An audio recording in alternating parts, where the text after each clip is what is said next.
I don't really know where to start this. So what I think I'll do is I'll start right at the beginning and just go through why I moved to Cornwall. I used to live in the Midlands, which is smack bang in the centre of the UK, and it is completely landlocked. There's no oceans. You can get to the sea, and I think the closest is a place called Weston-super-Mare. It's a bit like going and calling Southend on Sea the sea, because all it is it's a wide bit of river that happens to join the ocean. You're not really next to the sea. It was a nice part of the Midlands that I lived. I used to live in this place called Allen End, and Allen End is just up the road from the Belfry golf course, which is a Ryder Cup golf course in a place called Wishaw. And I lived there lived in Allen End for, I don't know, I think I was 19 when I moved out. I moved over to a place called Tamworth, which is just further into Staffordshire. I lived in Tamworth for a good 10 years, then moved back into Sutton Coldfield, and eventually got married, settled down, lived in Lichfield. So, all of these things are happening in and around the same area for many, many years and decades, in fact. The first marriage didn't go well at all. We had two beautiful kids, and very grateful for those. The marriage itself didn't work out, so we went our separate ways, and I went back to live at Cherry Croft for a while, and that was quite a challenge. Having been out and living on my own and with family for years and years and years, to then go back and live at your parents' house, wow, that was quite a challenge, especially when I've got two very young girls that are coming in, staying. Just a bit of a tricky time. Eventually I started dating again. I went out with one person for a good period of time, but that again didn't work out. Ended up, and I met my current wife, and we're living in our own houses. She was living over in Worcester, and I was living in Sutton Coldfield. I'd bought my own place by then, and I bought this place. Oddly enough, I suggested it to my ex-wife, right? That she didn't need this fantastically large house. That we did have a really nice house. That perhaps maybe she could live in the same road that she lived in when I met her, and move there. But no, that wasn't to be. So I ended up that I bought the house that I suggested she ought to have, and I bought the place, did it up, and got it in a really good state.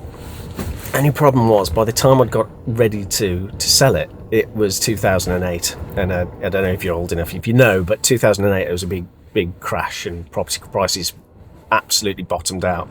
Fortunately, because I'd done so much work on it and I got it at a really good price, I didn't lose money on it, but I didn't make any money on it either. So I'd spent a lot of time and a lot of money doing it up, and I just got the money back that I put into the place. First of all, I rented it out, and Claire and I were sort of commuting to and fro.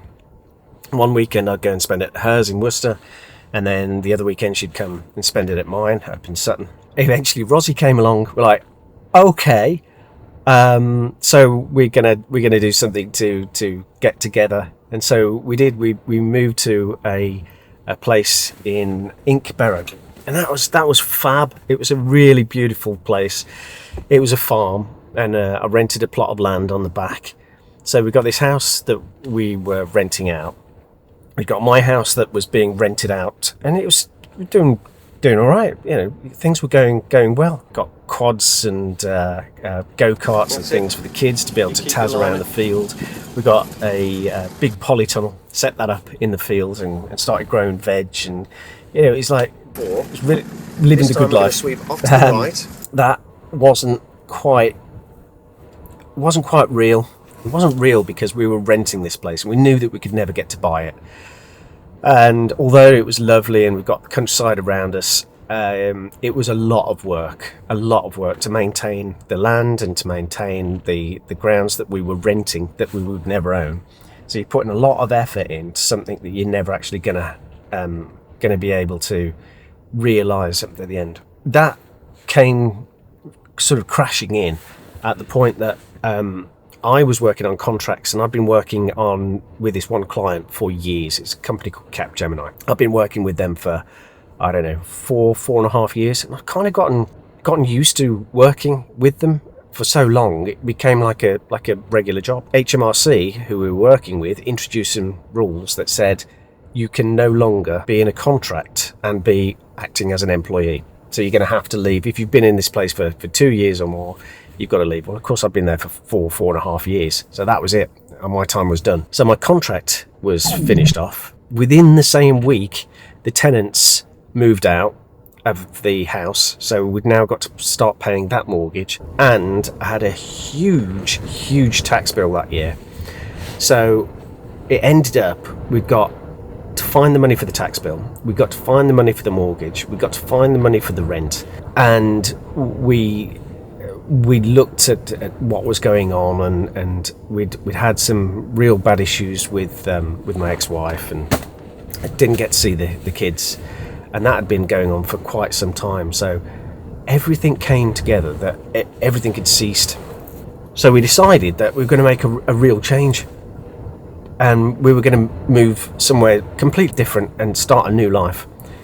So we were going to even look at changing careers, and I was looking at seeing if I could do hydro generation. So looked at places that had got a river.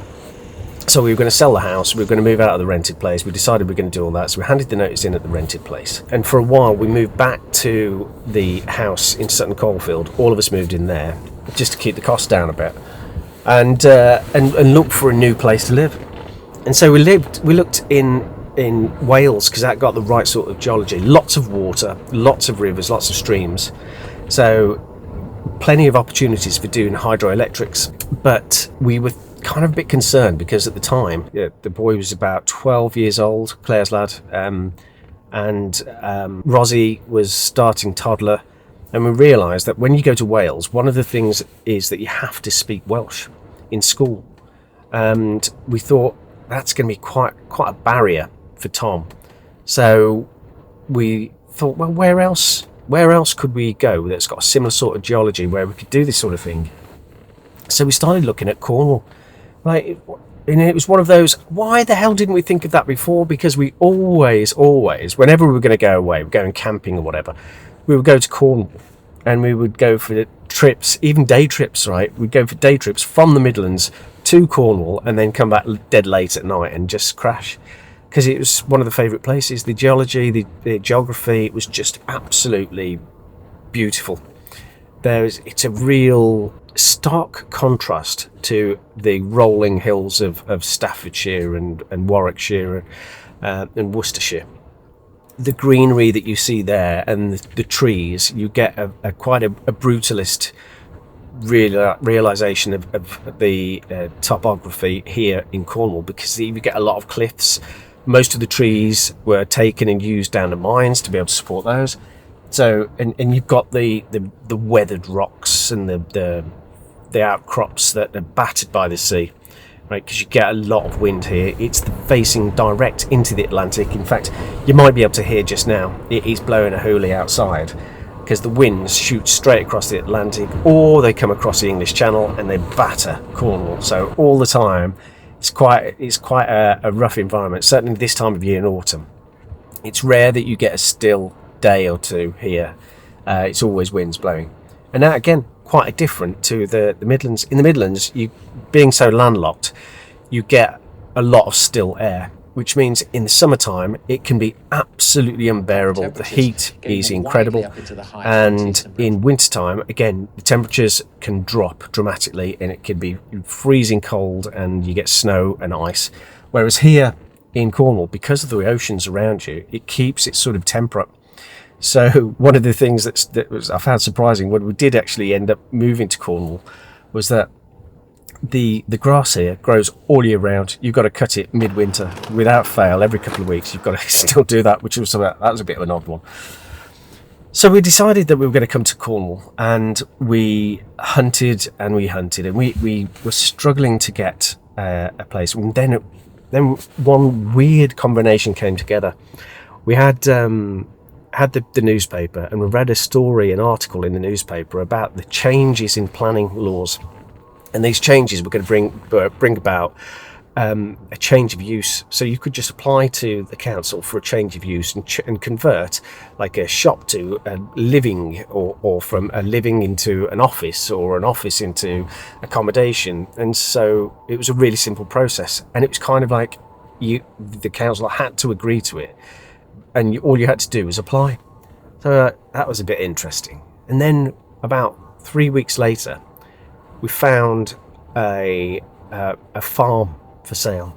Only it wasn't a farm, it was classed as offices with no habitation rights. And so we started making inquiries about this office. This guy had bought this building, which was a barn, and he converted it into a cottage. And because he couldn't get to live in it officially, what he declared it was as an office, and just a working office, so he got to keep the building. And this building was set in 17 acres of farmland, and then surrounded by 25 acres of woodland. And this place, the whole lot together, right, was 240,000. Now, it's back in sort of 2010, but it was about a third of the price that you would pay if it was a standard house. So we went in and this is fab. This is all of the dreams came together. Right, this is the one. So we started doing some negotiations, and we were coming down to do visits to this place on a weekly basis, and it went on and on and on. And the guy was going, "Oh, we got a couple of interested parties with a few people in, So we did the bids, and eventually we got to the point where we were going to agree it. And this went on and on and on. I'm not kidding you. We were probably about 14 months in at the point that we said, right, we're going to go for the change of use. Went for the change of use, and we spoke to the council, and they're like, yeah, we can do this, arrange this, it's not a problem.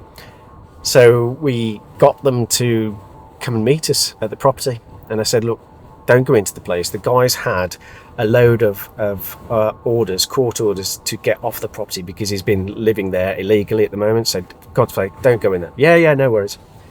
So we arrange this for 2 weeks later. We drive down, and we got to get there for 9 o'clock. And we get there, we rock up, it's like 5 to 9. We got there absolutely bang on time. And as we get to this place, we see a council guy coming the other way down the drive.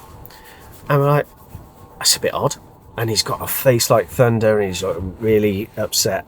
Like, what's going on? He said, the guys told me to off. I'm like, what? He said, yeah, what are you doing here anyway? He said, oh, I just thought, I'd go and have a look. This is why we said don't do it, because the guy, we needed to introduce you and so do a survey. Oh no, I didn't think about that. Like, what? So what have you done? He said, oh, I've gone up there, and he's told us we've got to leave. Like, right. So I went up to meet him and see if I could smooth things over. No, it gone absolutely pear-shaped. The guy was cussing, effing and blinding, and he just went absolutely ballistic. I thought there was going to be fighting breaking out. It was that bad. So we tried a few more negotiations, and we got to the point where we'd spent 18 months, right, up and down, investing in this and realised it's not going to go ahead. So we knocked that on the head. We'd lost all faith in the idea of doing this complete change of business, complete change of way of working and way of living. So we decided, right, we're just going to move to Cornwall anyway. We definitely want to move to Cornwall. How are we going to do it? So we tried again, a few more estate agents. We got let down a few times. We thought, well, it must be because they don't believe us, because we haven't got a Cornish address, right? They must get this all the time. So we after about 4 months of trying this, we decided we'll sell up in the Midlands. We'll put everything that we can't fit into a new house into a container, and then we'll go down and we'll get somewhere in Cornwall. So that's what we did. We sold the house, we packed everything up, we got a load of stuff, we put it into a storage. God knows where it went, like just went into a container, they took it off. We didn't know where it ended up, got stored somewhere. And we found a place in Cornwall that we were going to rent. And so we knew how quick things moved there. So we found a bungalow in this place called Gorenhaven, which is a beautiful village just outside St Austell, right on the coast. And we decided we were going to just rent it regardless. We'd seen the pictures, that's all we'd got to go on. We were going to go down and we were going to take it on, sign the contract there and then we were going to get our stuff shipped. So that's what we did. Went down there, we arranged for the delivery guys to come and meet us later that afternoon. We paid a deposit before we went. We got to the place, kind of like looked around, yeah, it's okay, signed the paperwork and moved in that afternoon. And this was February, it was the first, February 2013, it's about 2013, yeah, somewhere around there. And it was rough. It was one of the worst storms that they'd had, and within the day, we were in 24 hours, and the storm hit, and it knocked out all the electrics. So we'd got candles, no cooking, no heating, no electric.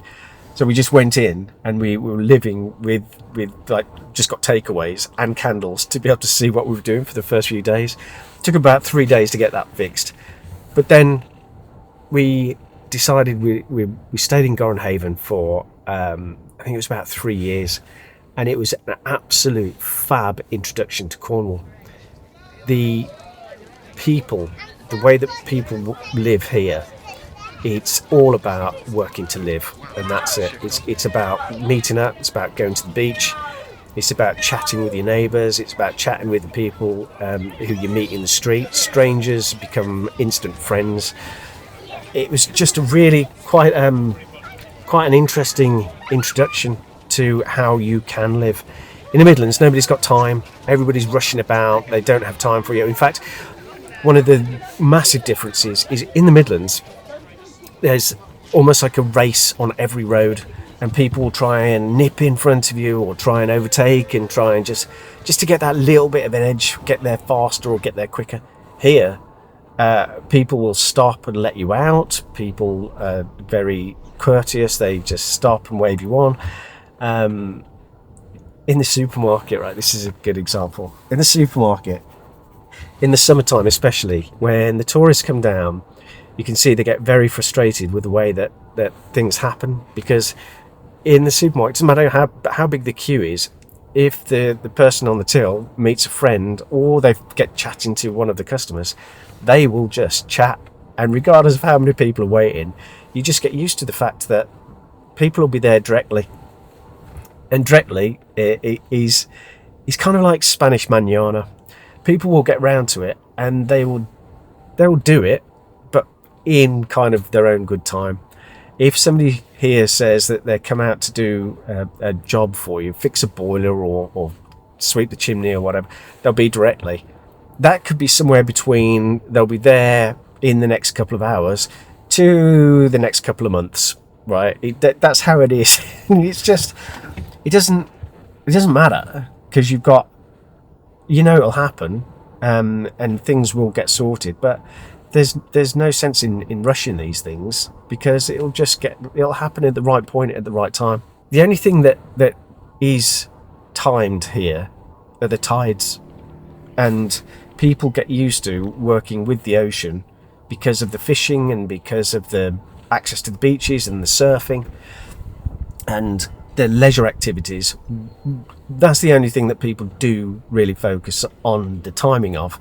The gig race will start at this point, and everybody will be there a good hour hour or so beforehand to be able to get those boats ready and get everybody in line and everybody's set up for a race or whatever.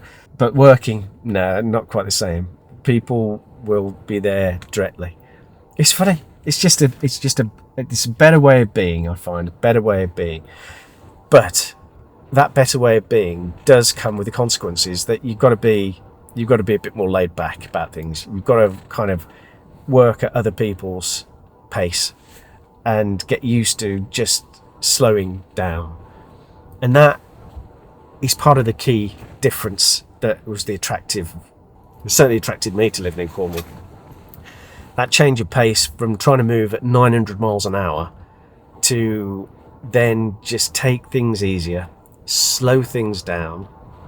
I don't get me wrong, I still enjoy getting stuff done and doing up the Defender and doing it as quickly as I can, or going out and going, let's go to this place, let's go to that place, and go and see, let's go walk around Falmouth, go and see this, or let's go over to St Austell and go to the brewery, or go back to Gorenhaven, go and grab a pasty, or go to, all of these things I still love doing, and I'll do them on a regular basis and quite I'm quite fast at getting stuff sorted, and certainly when I'm working. When I work at a different pace completely. There is a definite, almost schizophrenic notion between the way I live and the way I work. When I work, I do go 900 miles an hour, and I expect everybody that's working with me to go at the same pace. So it can be a bit of a rude awakening when people from here, from Cornwall, see me in work mode, because they're like, "What? I don't understand what's happened." Even in the rough weather here, people are out and about right now, and people are out running, and people are out, and when you see people, it's chucking it down at the moment. It's blowing like a gale outside, but the people here are still smiling and they're still happy. You have this in the cities, like in London or in the Midlands, and when the weather's like this, people just go, and it's everything's terrible, it's going into winter and it's going to get colder, but here people just get a better coat on and still carry on smiling. It's cool. It's just a different way of being. Don't know. But anyway, I thought I'd share that with you, just so you know why we live here now. Obviously, I don't sound Cornish. I don't think I ever will. I've still got the Midlands accent quite a lot, but it's a fab place to be. One thing I forgot. There is quite a disparity between the costs that, Cornwall, like every part of the country that you can live, some more expensive than others. Where I am at the moment, this is Falmouth. This is one of the more expensive towns, and but that again can vary. The closer you are to the ocean, if you've got an ocean view, then the prices will rocket.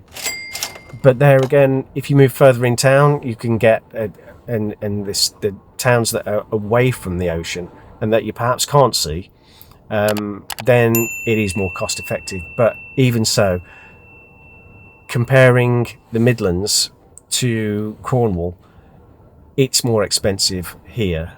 Living here is more expensive than it is in the Midlands. You get more for your money up there.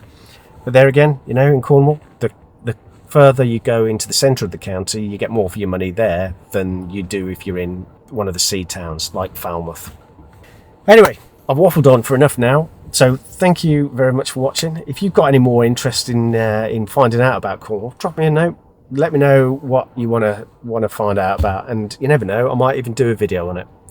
But for now, thank you very much for watching. My name's Rich, and this is It's Adventure, and I'll see you again very soon.